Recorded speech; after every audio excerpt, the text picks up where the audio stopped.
When it comes to reading your body, why bother? Well, the body is the keyboard. It's the musical instrument of the spirit soul. Remember, when we use the word soul, it cannot be exclusive of spirit. Your soul would have no function without spirit. Just as a reminder, spirit is the flow of energy and information. Soul is what is having the experience. If I play that Tibetan bowl, it creates vibration that impacts my body and moves right through it. That's spirit. The perception that I'm having and the feelings that I'm having while playing that Tibetan bowl, that's the domain of soul. Your own thoughts are spirit. Your feelings that they create, that's the domain of soul. Now, when you look at the people on the screen, you can see some very, very different relationships that people have with their body. Clearly here we have someone using massive amounts of steroids. We have an issue called body dimorphism. It was identified by a group of psychologists in New York probably 25 years ago.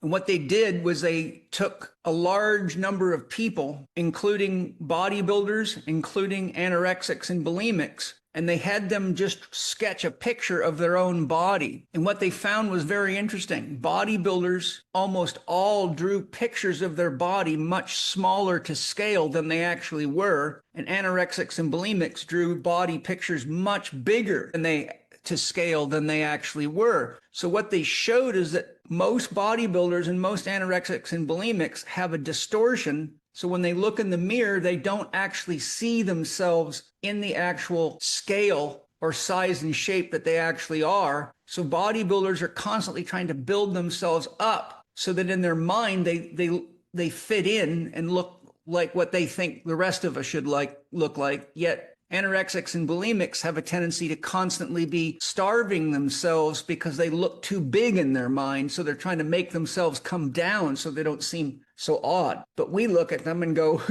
wow, obviously there's something going on there. And then we have a huge problem worldwide with obesity, as you know, and that's got many, many potential causes, which I don't have time to get into, but a lot of it is psychological. So until you develop your ability to clear distortions of your own mind, bypass fear, and speak to your own soul directly, your soul will use your body to show you what you're creating with your beliefs and choices. Now, one of the things I want to point out to you, especially those of you that have studied my myth lessons in Spirit Gym, which I hope all of you have, what you're looking at here is the embodiment of 4 completely different myths. Remember, your myth is the filtration system that gives you psychic perception. The people that believe Jesus is the only Son of God and the only path, and that everybody else is wrong, are living out a myth. People that believe that you've got to be a vegan, and if you're eating animals, then you're torturing nature, are living out a myth. No matter what you present to me with, I know how to read your body and begin asking you very pointed questions that point right back to your myth.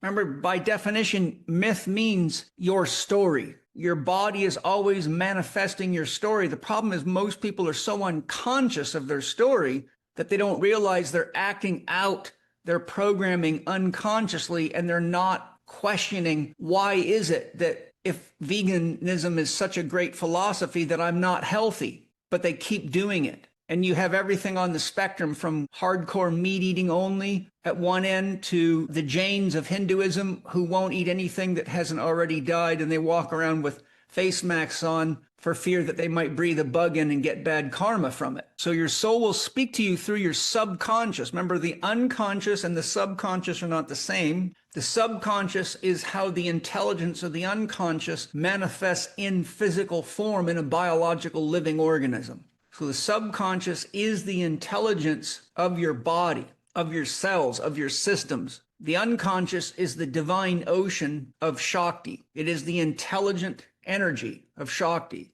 Your personal unconscious is what you have stored underneath your ego because for one reason or another, you have an inability or a fear of looking at it. And that's what produces the shadow. Your soul will supersede your ego by allowing enough pain, which I call the pain teacher, that you have to be still and listen deeply or you will not heal and you may die. Many people with anorexia die. Many people with obesity die. Many bodybuilders die of the side effects of steroids. I've worked with many professional bodybuilders and countless elite athletes that are just juiced to the nines on steroids. And I've had some deep emotional conversations with these people, as you can imagine. Now, my myth of obviously is the myth of holism. So I think it should be pretty obvious to you. If we look at each of these bodies as a myth, you can see there's a very different story being told. So one of the key things I want you to get right out of the gate is that your body is your myth. And if you're not paying attention and having an intimate relationship with your body, your soul will use pain to get your attention because it's the only way that it can get your attention.